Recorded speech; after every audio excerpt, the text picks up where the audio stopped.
Hey guys, welcome Musky Road Rules podcast and Patreon. Guys, I really appreciate you tuning in, and I really appreciate you subscribing to the Patreon. You know, it's super easy, guys. You can get a lot of cool stuff. You can see everything we're talking about on here.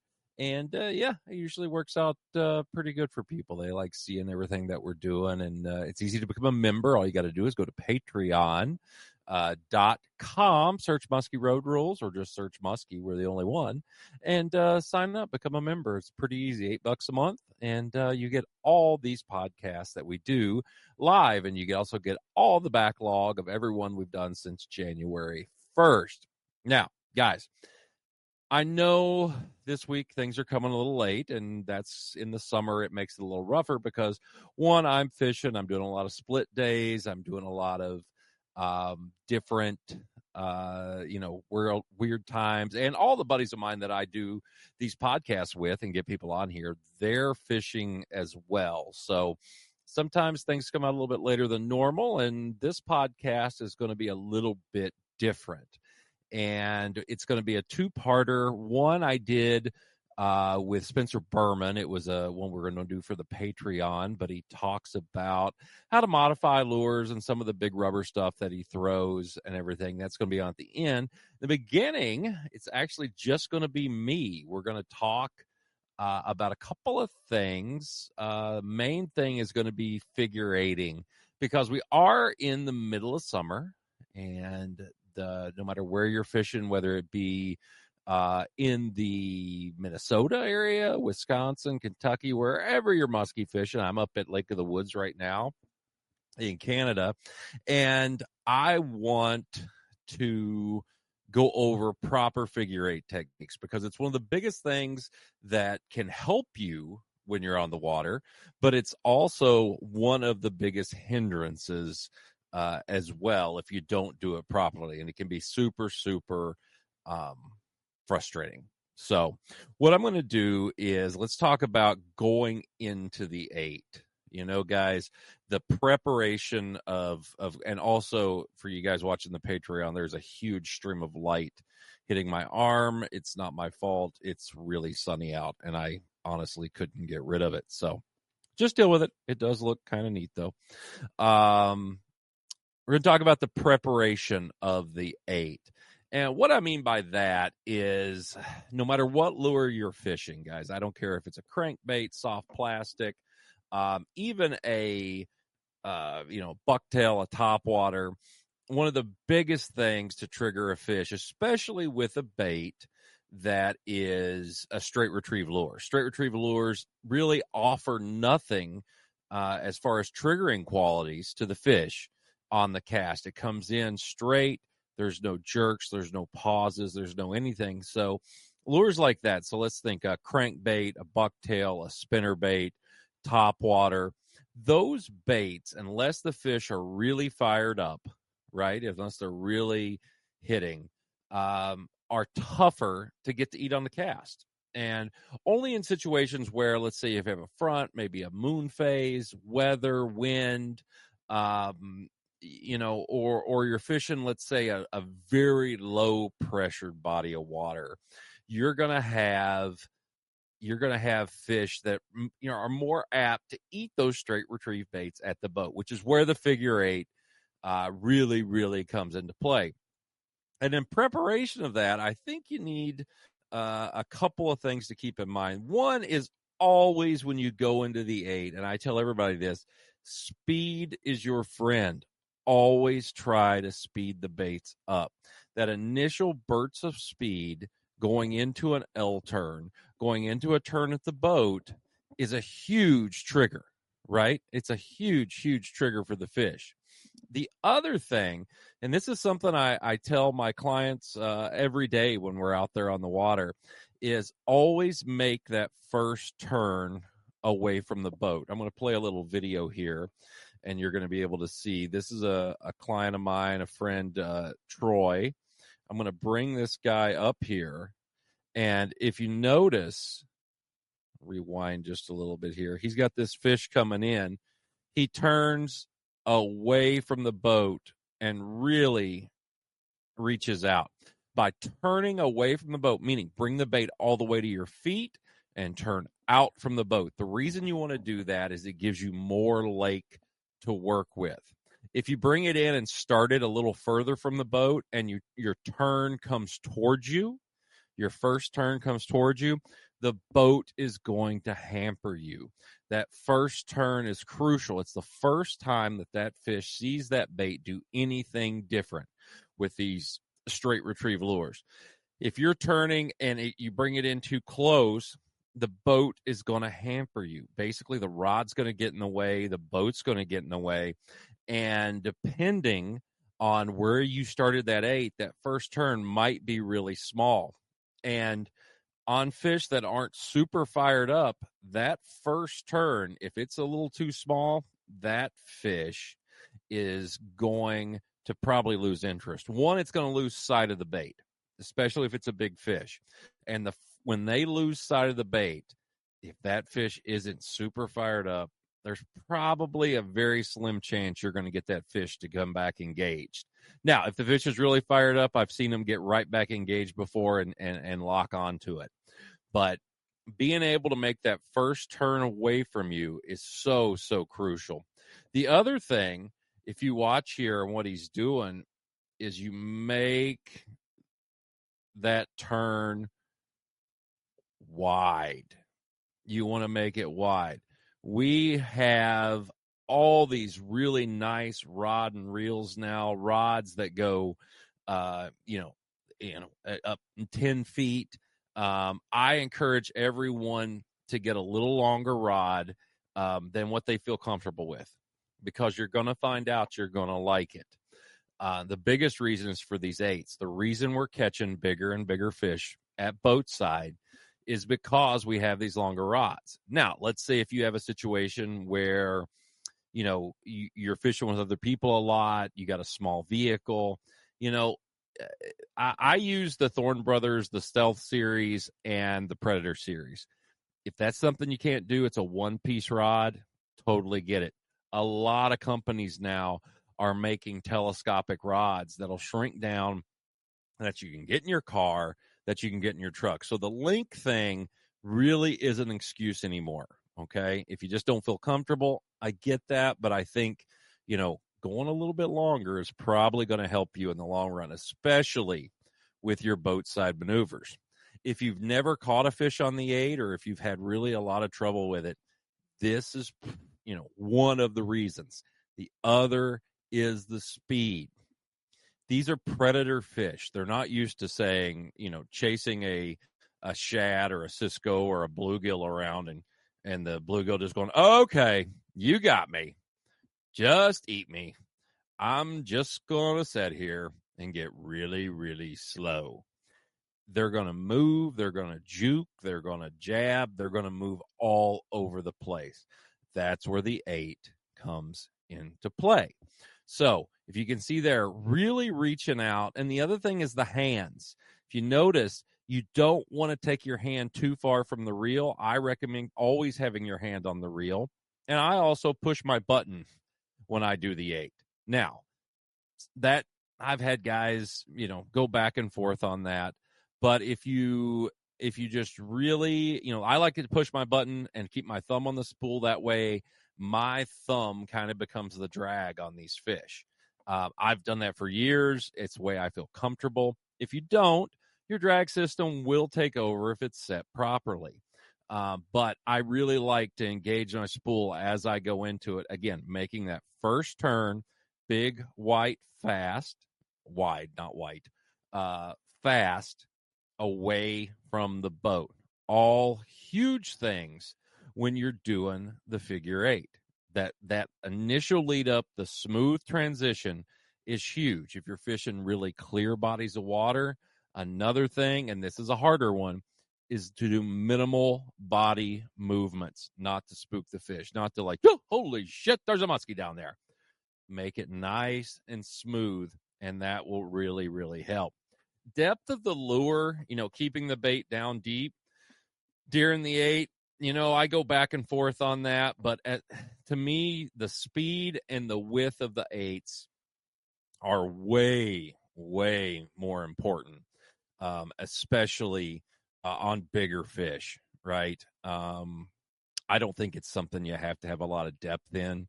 There's times when, diving the lure down a little bit deeper or something might actually be a better thing. But like I said, speed and moving that rod out from away from the boat. Now, to me, this little diagram right here, I'm going to bring it up for you guys on the Patreon. You'll be able to see it. You're going to see there's two sides of the 8. There's the left and there's the right. And in the middle, you got the center where everything crosses. Now, if you notice here, if you're standing up by where it says the figure 8, you're going to see I come in and I make that first turn away from the boat. Again, speed, make it go fast. But the one thing I will say is on those curves, that's when you can slow it down. I always tell guys, stall it on the curve. Stall it. That's one thing you'll always hear me yell on the boat is to stall on those curves. And as you come out of that curve, blow that bait fast. All right? Get him interested. A lot of times, your strikes are going to come on the left or the right side of that 8, right? You're not going to get a ton of strikes right in the middle. In the middle is where you pick up the speed again. This is where if you want to dive your rod down or push your rod down deeper in the water, you're going to be able to do that, okay? So the key to a good 8, in my opinion, is add speed, turn away from the boat, hang on the curves, speed through the middle, okay? That's the biggest thing. Another little key to it is you want to reel that bait up. I've actually went to shorter leaders. I've been using a lot of 6 to 7 inch steel leaders right now, and I really like them. The reason is I can get that closer to my rod tip. By getting that bait closer, it's going to follow that rod tip. You're not going to have as much lag. Now, here actually is a video of a big fish I caught. This is a 51-inch fish. You can see the weight coming up there behind the bucktail, and I bring it in. I turn away from the boat. Now, I do have too much line out. I'm not happy. Again, what I have, though, is a longer rod, which helps in controlling it. If you see there, I'm really reaching out there, slowing it, and the fish hit right in the top corner. Set the hook, come back at the fish, and that makes a huge, huge difference. And like I said, with a fish of this size, again, this is a 51.5-inch fish, really nice Lake of the Woods musky, and it was a really, really nice heavy fish for me out there. But if you noticed on that 8, start that again, the bait's coming in. You see the wake form behind the bucktail, speed up, and I go into that turn. If I would have had a little less line out, it would have been way easier for that fish to grab it. You can see there it nips at it on that turn. And right here, when I slow it, it shoots up and it eats. By hanging on those curves, you're actually feeding those fish. You're feeding those fish the lure. And those are the little deals, to me, that work really well. Here's Troy's fish again. The fish comes up. You'll see it there as it makes a swing. Big 8. He's coming out of it, and the fish grabs it. Again, those turns, the outside turns, are huge when trying to get these fish to go. And here's another this fish was 48.5, 49. Really nice fish. Again, using a bigger, longer rod helps that, and getting that lure close to it. Don't reel your leader up. That's one thing you definitely don't want to do. Don't reel the leader up into the rod or into your eyelet, but just by getting it closer, that lure is going to follow the rod tip in the water. You don't have lag, and lag is what you get when you have too much line out, and all of a sudden you go to make that turn and the bait kind of drifts in a little bit and doesn't make as big a turn or as wide a turn as your rod does. This is, I can't tell you how many times I've seen guys that have a hot fish coming up, and they have too much line out. And when they turn, they say, well, I made a big turn. You did, but the bait was 3 feet behind the rod tip, right? That fish is not going to be able to make those turns, especially a big one. And if they lose sight of that bait, if they lose focus, they are not going to grab it. It makes for it makes for a lot rougher time, and you get bad hook sets, and it's really, really tough. The same thing goes for any lure that you're using, whether it's a jerk bait, whether it's a crank bait, twitch bait. Even though you're twitching that bait in, jerking a bait on the 8 is, I've just never had that much luck with it. So, like, if you look here, here's this fish. Oh, stop it. Go up there. This is actually a fish that eats a shallow invader. He's twitching it in, but if you notice, when he gets to the boat, he just starts doing a straight on figure 8. Really reaches out there, and you'll watch this fish right here come up and eat it as he slows it and just gets ready to take it out of the turn. He twitched this bait all the way to the boat, but at the boat, I know guys that, they want to twitch it or something. No, just go right into the 8. Out from the boat, the triggering qualities and stuff that you did to get this fish to react is the stop and go and the twitches. At boat side, it's all in the figure 8. You're doing it yourself. It's the turns, it's the twist. Now, if you have trouble with the 8 and it's just something that, it's something that you have trouble making those turns, big ovals work as well. But again, the key is to slow it down on those corners and then speed it up through the top, slow down on the corners, and actually feed the muskie the lure. To me, those are great little things that you can do. I've had guys that really struggle with the 8. They tend to get it too tight. And so then we try the ovals. Sometimes the ovals is just easier for people.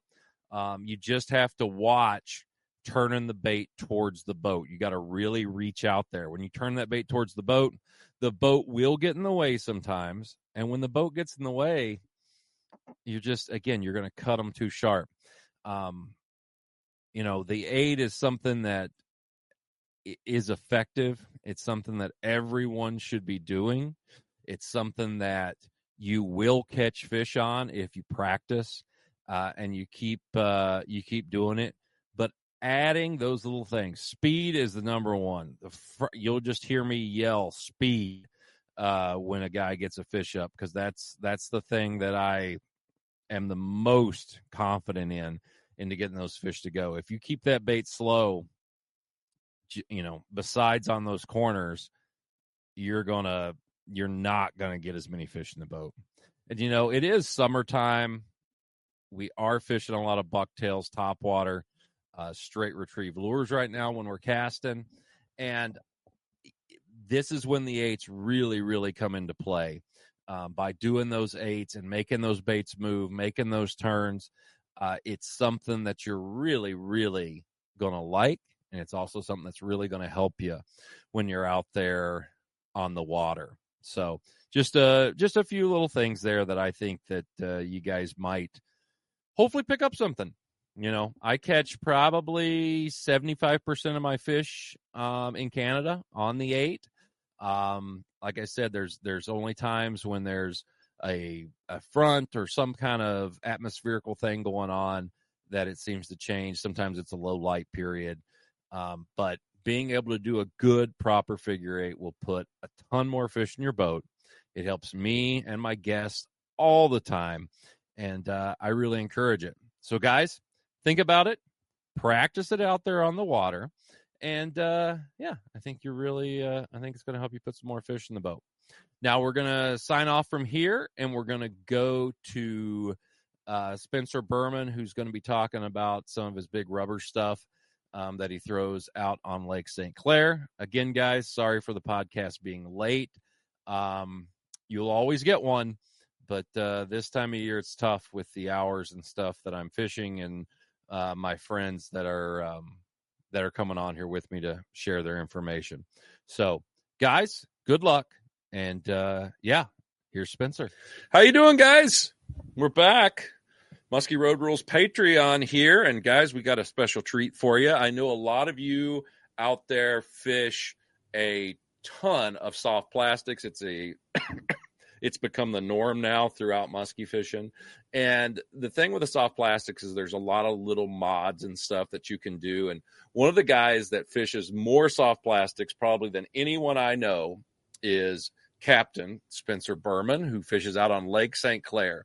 And I had Spencer sit down with me here, and he's going to show you guys some lure mods that he does for targeting those big open water fish out on Lake St. Clair. And we did a great podcast talking about it. So here is how he's going to be doing this. So I'm going to bring Mr. Spencer on the screen. Spencer, how we doing? Good, Greg. All right. We did that long talk about Lake St. Clair, and now I'm making you sit down in your office, which needs more windows, by the way. And the windows are in front here, so. Oh, okay. Well, that's me. I'm looking out in the windows. I've got this nice background behind me, so you can't see a dirty kitchen and a sleeping bulldog in a chair. He just burped really loud before we came on. And, so let's talk some lure mods out here for Lake St. Clair. Again, there's the lake. We talked about that earlier, and I think guys got a nice look at it. And so I'm going to bring this up. And tell us some of the things you're going to do. All right, so the big thing for me is I'm throwing mostly rubber on St. Clair. It's a rubber lake. One of the things that I do, it's probably a little bit unique, is I'm a firm believer that the more beat up rubber baits get, the better they run. And I really want baits to dive and then jump. So the more torn up they get, especially with a pro dog from Musky Innovations, or like I throw a lot of regular Medusas, as they start to get worn, they get better and they get more and more hop. So there's a handful of things I do. So the biggest mod, the most common mod I do on all my baits pretty much is I'm putting weights on the nose. So these are Musky Innovations heavy heads that I'm putting on them. They work for both dogs or deuces. They can fit. You might have to bend the wire a little bit, but they work really, really well. I also use the Chaos Tackle Deep Threats, but the reason I like the heavy heads is because in order to get that head down and then jump, that really good dive and rise action that I want the weight on these baits as far forward to the nose as I can. And that's the one downside with the Chaos weights that fit around the center here, is that puts that weight further back. I want it as far up as I can. Where I will use the deep threats a lot is on the top, put them on the line tie. I do that a lot. Another one of my big things that I'm kind of a stickler about with these baits is that I upsize the front hook on all of these and put a bigger wide gap hook on the front. Most of these fish are head hunting them, and I want that big wide gap on the front. What brand hook is that? So it's going to be hard because it's an MI hook. It's that original Musky Innovations hook when they were made in China. I've just stockpiled a bunch of them, but this is like an 8, I believe. Okay. Wide gap. And then so like the back one for MI for the pounders and whatnot, I won't switch that one because the wide gap will actually hook the tail a lot more. So like their standard, which is this is a Mustad, I believe 7 or 8 that they put on at standard. I leave that one. And the same thing is true with the deuces. I keep their back hook on because otherwise it fouls up in the tail more. So those are kind of some of my quick mods that I do. If you want to start dealing with some of the more advanced stuff, we go back to the same thing. Like I'm a firm believer that the more beat up these baits get, the better they are. And if you ever try a Medusa or a Bulldog that's caught 8 to 10 fish, 20 to 30 fish, or 50 to 60 fish, as a lot of mine have, versus a brand new one, it's amazing how the difference in pull is. The worn one will literally pull significantly harder through the water than the new one, which when it pulls harder, that means water displacement. And on a lake like St. Clair, it's all about moving water and getting fish's attention. So that's the reason why I work so hard to keep these baits running, despite the sponsorship and all that. It's nothing to do with money. All right, put it that way. It's all about making the lures better. What, Spencer, just real quick, what is on the front of that deuce there on the thing? Is that what is that? Why? I shrink wrap the front. Why is that? I shrink wrap. So it's not as much of a problem these days, but the heavy heads originally, the wire wasn't kinked going through here, and they would often get offset where one piece of wire would pull in front of the other. So I used to shrink wrap them. It also just helps to keep from it chewing into the bait. Sometimes those wires would actually kind of cut up the nose of that bait. So I just take a real small piece of shrink tube and run it over the top of them sometimes. So that's one of the mods. One of the other easy ones, if you're going to use a Medusa quite a bit, like the Medusas, their biggest Achilles heel is that raise it up higher. No, sorry. There you go. Their harness will pull out, and they will actually pull this hook and split ring out around to the back. So one of the things you can do, if you can see that here, is I put a number 5 split ring right here, and that holds that hook in place. So that way it won't pull to the back of the bait and rip the back of this hook hanger back out. And that's a real easy one. All you got to do is just take a little pliers. You normally have to pinch that hook hanger just to squeeze it a little bit tighter together, but you almost need no modification for it, depending on how they bend the wire. So that's a really good one on these. Another one with the deuces is normally your problem that you're going to have as you use them a lot is where the hooks hit the tail will start to eat that up. So you want to just take a blowtorch and kind of melt this back together, but eventually you start running out of material to melt there.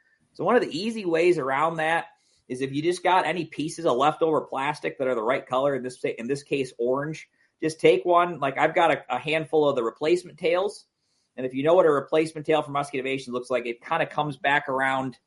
It comes to about like right here on the bait. So like this over. So like this part, unless you really lost the whole darn thing, is just a nice big chunk of plastic. So what I'll do then is I'll just heat that up and just kind of like a marker, just kind of push it right on there with that heated plastic and add some material right to there to help kind of beef that joint up. So that way you don't end up with these tails starting to come apart. It's a good way to kind of keep them running. If you do blow the harness out of them where it actually bends out, and like normally this happens when you catch a fish and he's in the net and he wrenches against it and to pull that whole thing out. The easy way there is to kind of pull the bait away from the harness, take a blowtorch, heat this piece of heat the metal up until it's red hot, and then just shove it back in the bait and kind of pinch it all together, and it'll kind of mend its way back in to the bait itself. Sure. Works really, really well. You only probably get away with it about 2 or 3 times before that wire starts to get a little more questionable. But it works pretty well for at least a couple times. And when you do it like that, when you heat it up and then kind of pinch it all together, it's amazing how that all just kind of bonds together inside that bait and kind of makes it really, really solid for a while. Okay. So that's kind of the deuces here. So now getting on to the Pro Dogs. So the Pro Dogs, which is your flexible Musky Innovations Bulldog, has been a total game changer for me and how I've kind of maintained rubber. So like this pounder right here, no exaggeration, probably has caught 80 to 100 fish. I bet you it's probably got 50 inches. I don't even know, but it's been with me forever.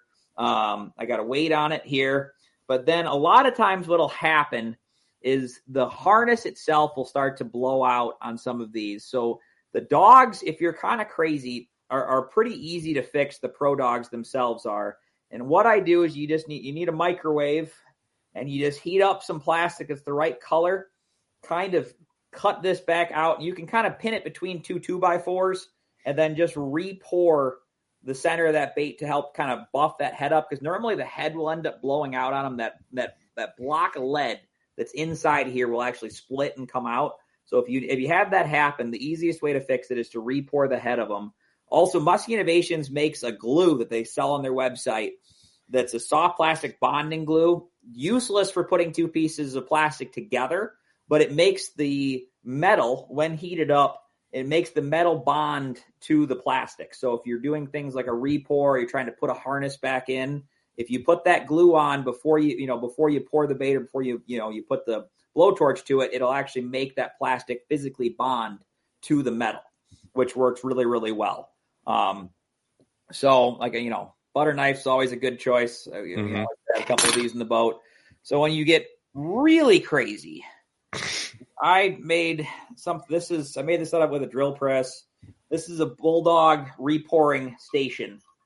So that way I can put the Bulldog in flat and then it holds it perfect. So that way when I reheat things in a microwave with the metal bowl or the plastic, a glass bowl, then I can repour all of this and it'll sit nice and flat, and then we'll be allowed to settle without having any sort of shifting, any sort of movement or worrying about it at all. That all works pretty well. Kind of see how that all works there. So then the last Pro Dog mod that you want to keep in mind is a lot of times you'll have issues with the fins coming off, where they'll start to pull away and they start to it starts from the bottom or the back end, and it'll start ripping right here. So as soon as you see that, make sure you get your torch out and try to put them back on. But if the whole fin itself comes off, like you can see this one here, these are both new fins where I cut them off of another bait, and all you do is just cut in and across here, down, and then level with where that seam is, and then heat both of them up with a blowtorch at the same time. Normally just put them about a 1/4 inch apart, and then just stick that right back on there after you heat it all up, and you can put that fin back on. Because if you lose one of the fins, it's going to run wonky. It's going to pull that direction every single time. So that makes it really kind of useless. The only other thing you can do if that happens, if you don't want to try to go this extreme and re-glue the fin, is to cut the other one off, because then it helps to level it back out. But normally they don't run as true when you do that. So I prefer to try to put them back on. Another important thing with all of these rubber baits, but particularly with the Pro Dogs, is if you have scenarios where you have slices, big cuts from, teeth marks, I'm a huge proponent that I don't like heating those up or using the knife on these. The reason is simple. When you have, let's say it's in the front, especially if it's in the nose where it's going to control how the bait runs, because this is the part that's catching the water. If you take a knife and you put it in a big seam right here that you had a big tooth that gouged it, what'll end up happening is you melt both sides and then you pinch it together, and it actually very, very small, but it shortens this side of the bait because you've then melted it and mended it together. And a lot of times it'll make the bait hook that direction. So I love using the knife for putting a tail on or for things like that, but I prefer Mend It glue, which you can get from any bait shop that sells musky stuff, whether it's Thorne Brothers, Raleigh's, you name it. But the Mend It glue works phenomenally on fixing any of those big cuts, and it helps to kind of keep the overall integrity of the bait without shortening one side more than the other. And I've seen that even when you have like the T-bone marks, like in the center of these baits, that if you do 1 or 2 mods with heat, you'll make that bait where it's actually kicked just a little bit to that side, and it'll never run true again. Versus that glue works better because it doesn't actually melt the bait the same way that heated knife would do. So that glue, Spencer. I'm assuming the bait needs to be dry. Is that something you can do on the boat? Yeah, it doesn't work as well on the water, but that's a good and a bad thing. So as long as you dry it, so if you got like a cut that's affecting how, let's say you just caught a fish, and all of a sudden you want to get that bait back running. There's a big slice in the head, and whenever you have slices in the head, it catches water because when you're pulling it like that, it opens a little bit and it causes the bait not to run. Well, you want this bait just caught a fish. I want to get it back running again. Real simple. All you do is basically just hold that apart and kind of blow into it. You can kind of blow that water out, and it'll work good.